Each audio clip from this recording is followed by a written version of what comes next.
Hey guys, and welcome back to my Let's Play of LEGO Star Wars The Complete Saga. We are in part 2 of Return of the Jedi. Wow, this is going on for 34 minutes. This is a big boy. What do we expect? We are heading into Endor. And we of course begin with Speeder Showdown. So this level actually isn't too bad because most of the Minikits are just in the speeder sections. All you need to do is just knock all of those white thingies down to the ground.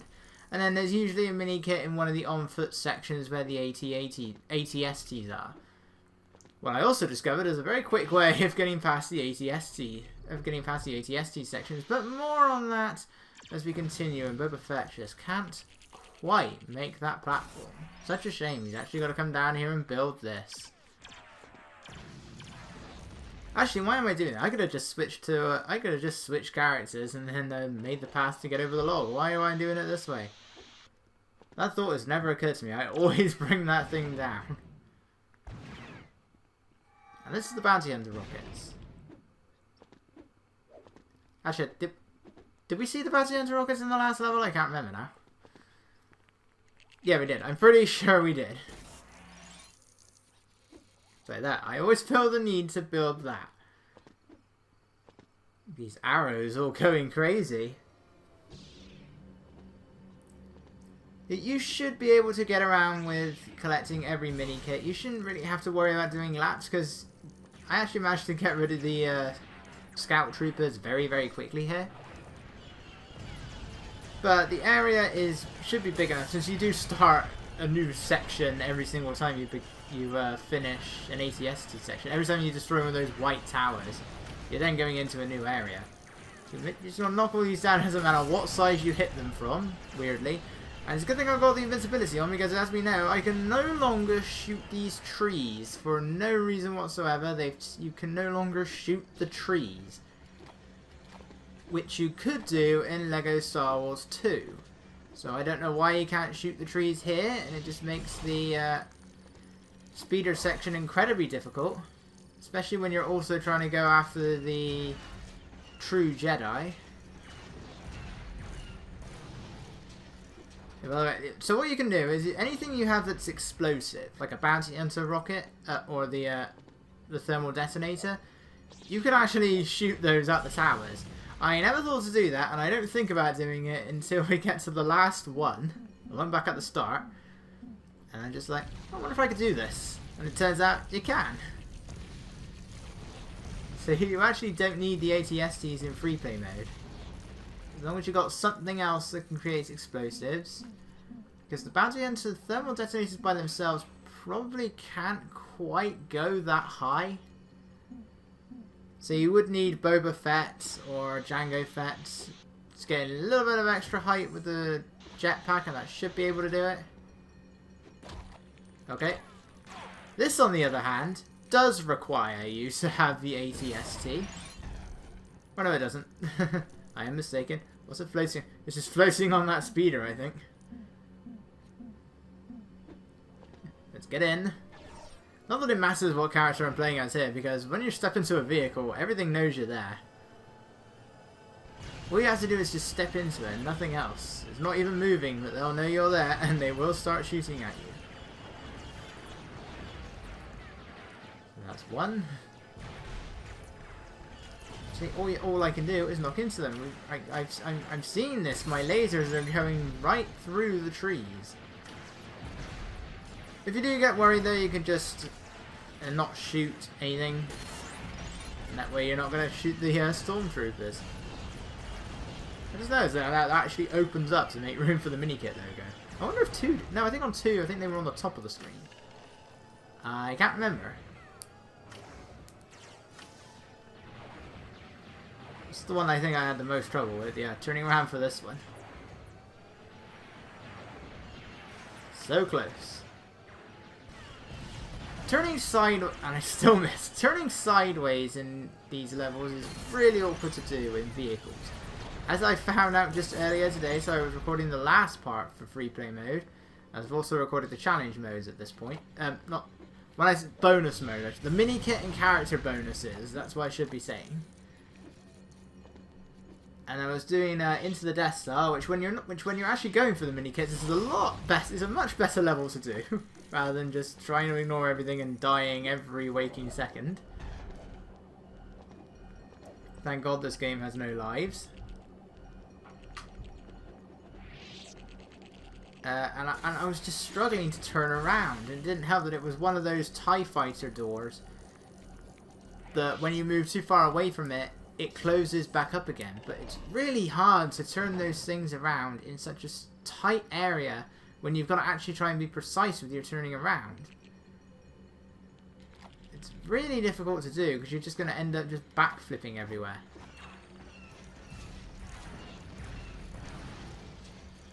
I think I mentioned this in the story mode. Those things are a nightmare to shoot in LEGO Star Wars 2 because the AT-ST doesn't just aim straight in front of it. It just makes up its own decisions on where it actually wants to aim. It could you could fire at the... so you pretty much have to shoot at a point-blank range in order to get anywhere. Otherwise that is not going to shoot anything. It might shoot one, but then it's going to go off in a completely random direction. No matter what direction you're actually facing. Yeah, the bounty hunter rockets, honestly, they're really not that useful. Why did I put that one back? So we can go up here, and then that launches the next one down. Again, there's one of these in pretty much every one of these segments. Jump back in here. I don't care about that platform. So now I don't go after something. How did that one just explode? Did I shoot it? Now I can't aim downwards, but thankfully I have Boba Fett. Because here, he's actually a good character.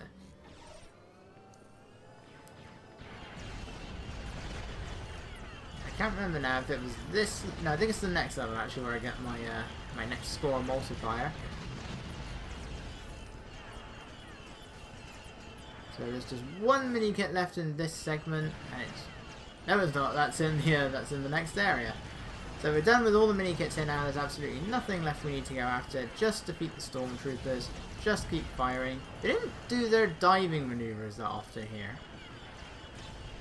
And try and take advantage of that when you can, because they slow up to nearly a halt. So it's very easy to actually shoot them. You just before you go past them. See, you're unlikely to actually destroy them, but you can get quite a few hits in it. I think every single one of these areas has required a bounty hunter in some way. Oh, the slope. I can make it. No, I can't. Luckily, they don't shoot you when they're up here. It's funny how the stormtroopers don't get the idea to just jump out. Because we've seen that these stormtroopers are incredible jumpers. It's weird. The Jedi are the only ones that can double jump. Apart from like the really high jump characters. And yet the stormtroopers are capable of just... Everybody, in fact, is capable of just jumping into a massive AT-ST. Which is higher than the Jedi's... than the high jump characters' double jump. It's higher than Grievous could go. Especially here, since it nerfs his jump. But even without that, these things are higher. Look at that! That is higher than a double jump. So, and yet any character can do that. Any character except a droid is capable of riding a vehicle. So, why can't I do that? I should say, why don't the enemies do that? I mean, I'm grateful. I can do that very easily. So why can't all the other characters jump that high? Okay, final set of stormtroopers.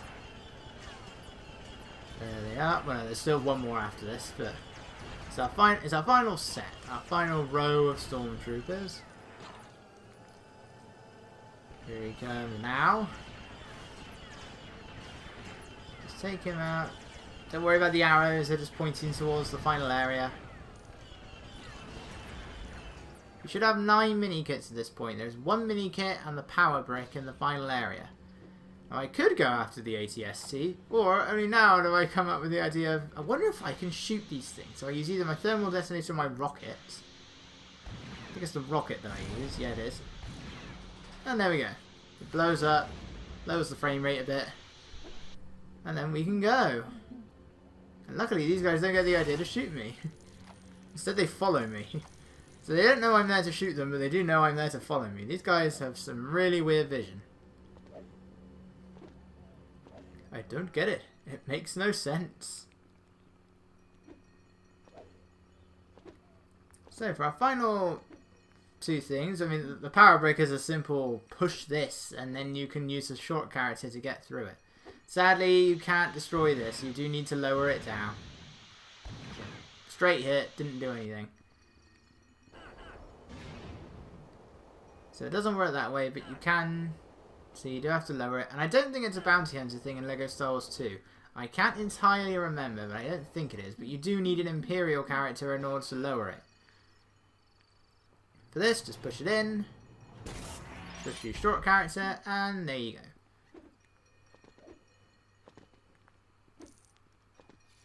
So you don't need this, but I like my studs. All the studs are everything to worry about in the complete saga. The only time you should ever have to worry about studs is as long as you go after a multiplier first. So just recommend wait until you collected enough studs to get the multiplier by 4. It's a lot easier to do here compared to LEGO Star Wars 2. By the time as long as you go after as many studs as possible, you should have enough for it by the time you've completed like. I'd say by the time you've completed 3 stories, especially if you do the prequels first, since they seem to give you more studs than LEGO Star Wars 1, but the sequels give you less than 2 did. I don't get well, I say the sequels, the originals give you less.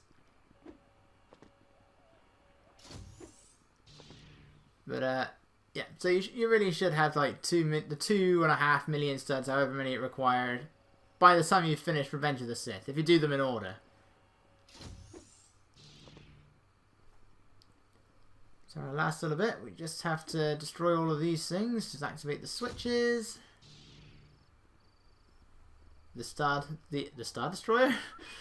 The AT-AT has no idea that I'm here. I could go around trying to destroy all the fences, but I can't be bothered. This video is long enough as it is, and I knew it was going to be.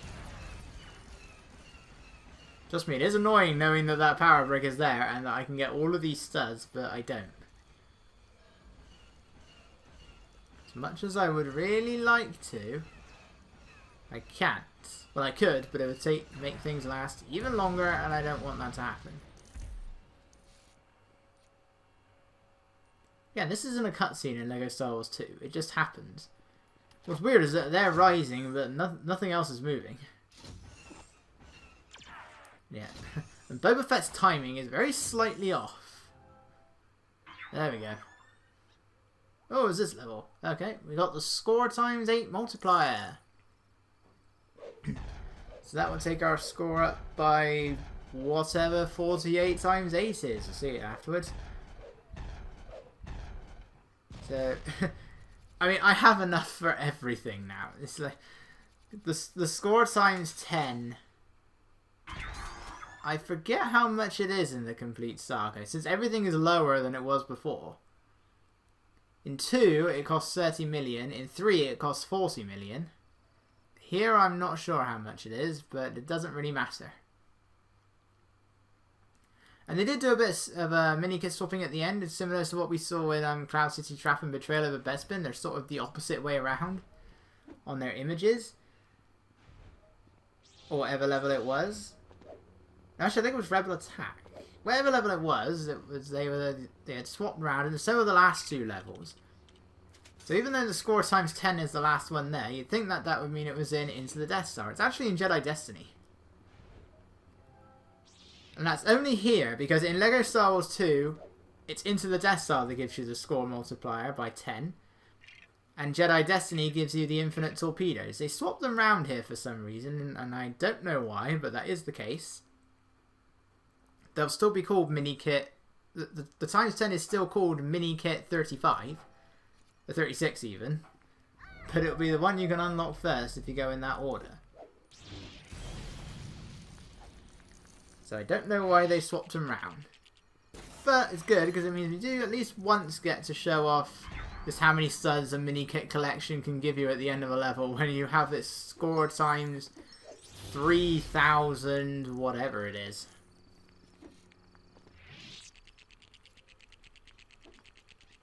Seriously, it's so easy to reach the maximum here. I don't know exactly what it is I've done differently. Maybe it's just because I haven't gone after absolutely everything all the time. I know I tend to do it. I'm doing it right now. Because I was able to get the maximum number of studs very quickly in my first playthrough. The maximum is 4 billion. Once you've reached 4 billion, the stud counter doesn't go up anymore. I don't know why 4 billion. You'd think it would be 9,999,999,999. But it isn't. It's just 4 billion. And I still had a lot of game left. Because at the point I've reached now in terms of recording, is there's really nothing else I can do that's going to give me a lot of studs. But I still haven't reached 1 billion yet. And I'm not going to get any sort of big mini kit bonuses anymore, because the only things I have left are the challenge mode, which doesn't give you that many studs because that turns off your extras. I don't even think you do get studs for completing it the first time. I don't know if repeated playthroughs do it. I never tried. I always just did it once, finished it, and that's it. You do get studs for completing it, like another reward. I don't think it's as many. I want to say it's 30,000 that it gives you. Or is that... That might be something else, actually. Unless it's the PSP version of 2. I'm also thinking it only gives you the amount of studs that you get for your remaining timer. I really don't remember. I guess I'll find out when I get to it. Once I've practiced it. Because the only other thing that's really going to give you studs are your gold bricks, but they're not affected by the multiplier. I'm going to get 100,000 for each one. That's it. It's not going to go up to like times 3 million this.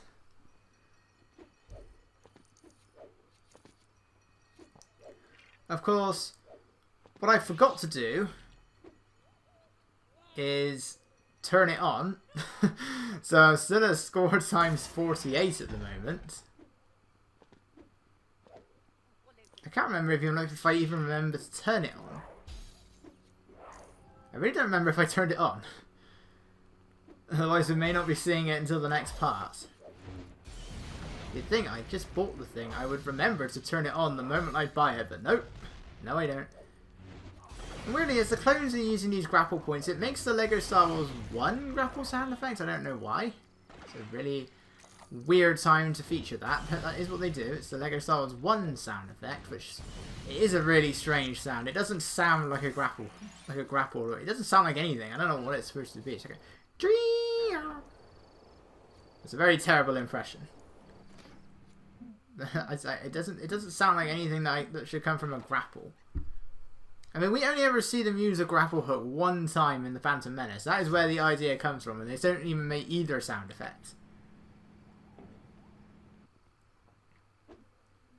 But they give it a really weird sound in LEGO Star Wars 1.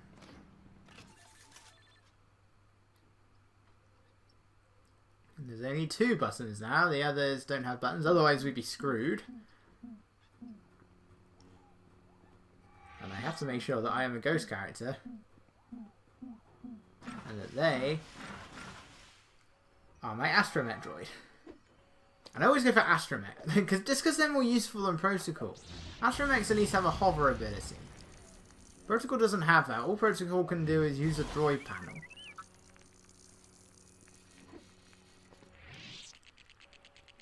So if we build this...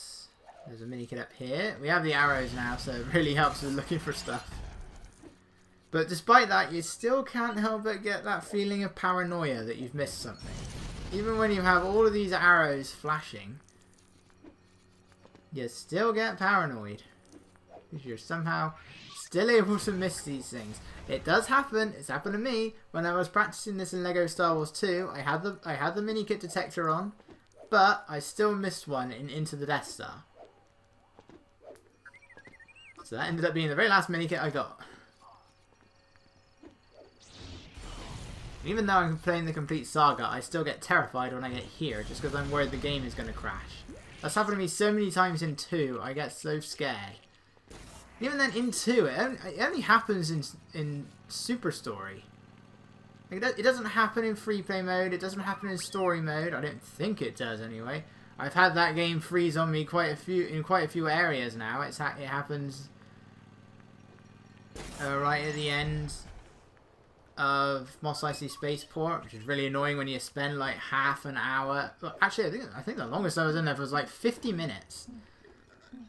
No, I don't think it was quite that long. It's a good 30 to 40 minutes because the mini kit, the true Jedi requirements for that level are so gargantuan.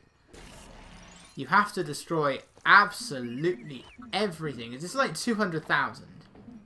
It's the highest in the entire game, and this is what I was talking about when it comes to. Oh no, this one did it. So I was saying in the Cloud City Trap part, both story and free play mode, is that there is that crawl through space that in Lego Star Wars 2 doesn't always activate unless you are playing as either a Wicket or the Ewok. It is the only way to get that thing to activate. So if you aren't given one of those in the level, you can maybe crawl through it in one direction, but it won't let you crawl back, and you're stuck. I don't know why that is. I don't know why it lets you go through in one direction and not the other. But it's happened to me a few times. So I always make sure that I hover over a Wicket or Ewok as I go into the level. I haven't really had that problem happen in the complete Saga, but what did happen, I found, is that just before we get into the base, it does happen. So it didn't happen in Cloud City Trap, but it does happen in the Battle of Endor. Because weirdly, it gave me 2 short characters for this level. Don't know why, I got given both Jawa and Ewok. Don't know why it gave me 2 short characters, but it did. I mean, it normally gives you like multiple Imperial officers or Stormtroopers. It tends to give you multiple battle droids, but that's pretty much it. Like, because, I mean, not with the battle droids, but with like the Stormtroopers and everything, they can use grapple hooks, and then it always just gives you one standard blaster character to fit in for that as well. So that's at least 2 grapple characters it will give you. In the original trilogy, you won't always get one in the prequel. Well, no, you will, because it will always give you a bounty hunter character. So that'll take you up to 3 as well in the originals. If you pick, it will always give you 1 Jedi. It will always give you 1 Sith. Okay. Just aim the rocket at the Stormtrooper and you can do that. I can also just go right past these guys and none of them are going to do anything. I don't get to use these bounty hunter rockets that often. I'm going to make use of them. But the explosion does do a bit on the frame rate. Again, if you're going to play the complete Saga, I would recommend probably playing it on one of the HD consoles. I've never seen what this game really looks like in PS3 360, and this is the crawl space I was talking about. It does look very nice in HD. But for the sake of the frame rate, that's probably the better option. Definitely do that for 3. Otherwise, because 3 on the Wii lags like... Well, I've seen worse, but it lags like crazy. The main levels are mostly fine. It's during the battle sequences. Even the sections where it has like 100 enemies on screen, they don't run that badly. It's the moments, it's the battle arenas that really tank the frame rate. So play them in HD. It also has much better lighting. In some cases it's a bit too much, but it otherwise also allows you to actually see where you're going. Some of the dark levels in 3, when you're playing on the Wii, you have no idea where the hell you're going. I mean, the idea is you're supposed to have your lightsaber out to see where to use as a light, and that is that's a good design. but it's simply too dark. So even that to be useful.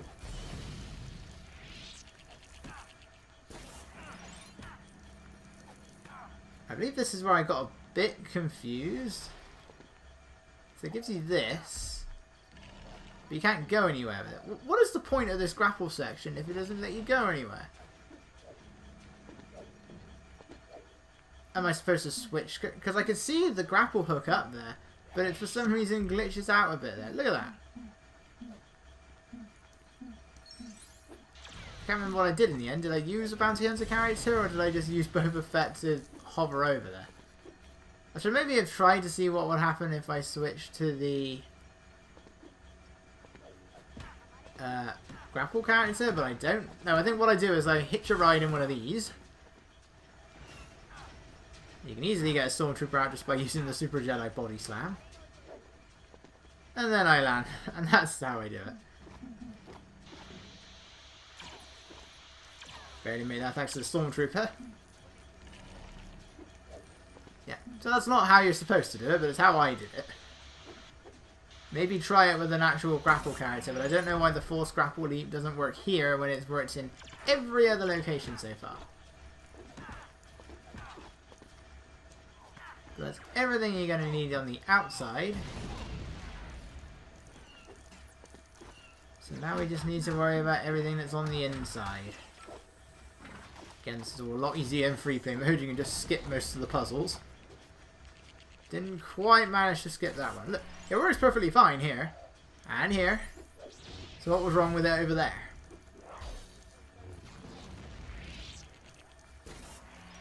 Can't skip this puzzle though. Anything that requires you to build the droid panel.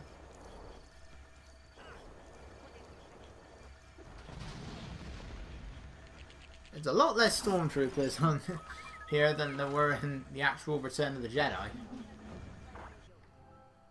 I mean, you do fight a lot on the inside, and I think by the end they are, I want to say, infinitely respawning.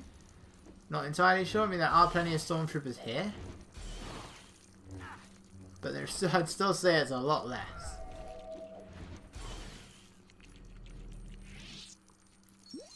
These things just get lower and lower each time.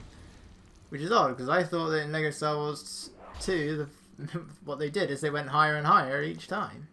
Now, which one do I go through first? Once we get them out of the way. Ah, I went to the right one first.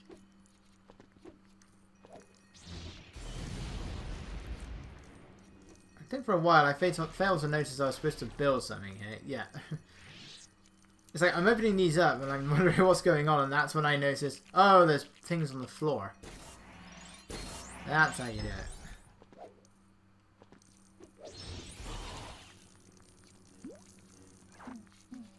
For our next one, you just need to... well, I mean, you need to use R2 here anyway. You have to crawl into that space in order to progress with the level. So all you'll need is you just need a character that can glide. It wants you to use astromechs, but I just prefer to use Boba Fett or whoever it is I picked for this section. Like, the AI will always turn into the astromech droid, but even if it means going right past Boba Fett or Jango Fett, it wants you to do it that way.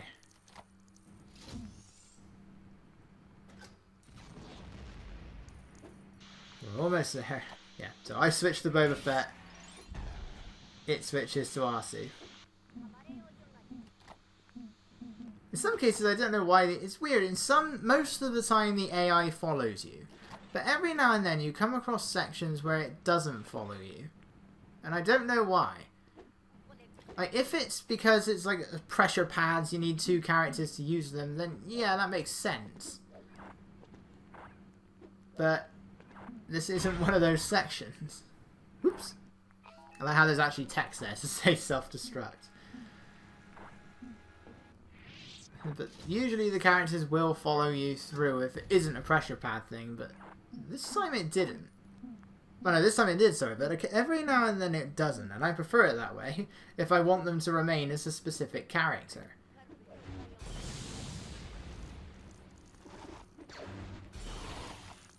Oh no, they're coming at me with carrots. Weirdly, the Imperial Guard has that carrot thing as well. Even though the Imperial officers, like that guy, whichever one he is, and the black one, I'm not sure about TIE Fighter pilots, but they still carry guns. It's only the Stormtroopers that end up with the carrots, with the disarmed troopers thing.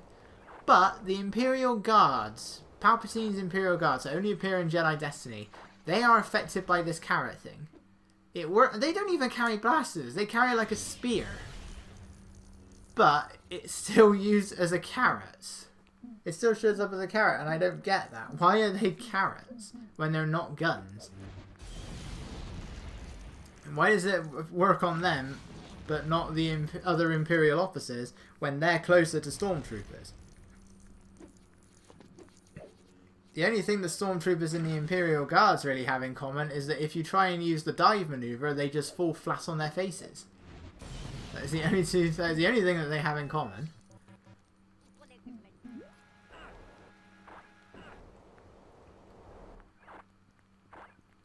For our last little thing, I did get a bit confused at first. I did not commit all of this game to memory.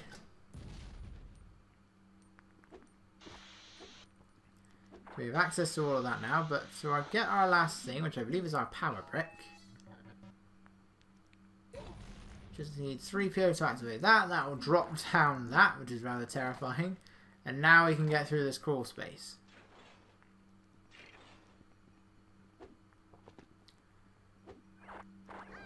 So just push this along. And what I couldn't work out is if Jawa... I think Jawa still pushes things slower. I mean, I know when you're pushing an object, you're going to go slower. That makes sense. But I can't tell if he does actually push things slower or not. In which case, I'm guessing that occurs with every short character. There we go. That's everything. Be it Ewok, Jawa, Wicket, young Anakin, young Boba. I think that's all of them. Yep, that's this entire level. I could have had the score times 8, but I didn't use it. I didn't quite make that either. Okay. And I think he went and did that automatically just because I pressed the button ages ago. The AI always starts going a bit crazy when you're in here for your partner character. Now we got the Super Ewok Catapult. It makes their shot. It pretty much turns their shots into the torpedoes from the vehicle levels. Only the physics are like the catapult. They don't go flying around in various directions, and there's no target thing on them. It has the same distance as the acorn or whatever it is they fire. It's just that it looks like the torpedoes and it's explosive. A bounty hunter thermal detonator, essentially.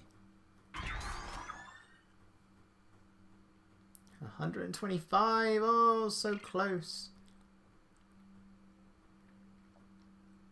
At this point, most of the gold bricks are the bounty hunter missions, because you don't get any gold bricks for challenge mode.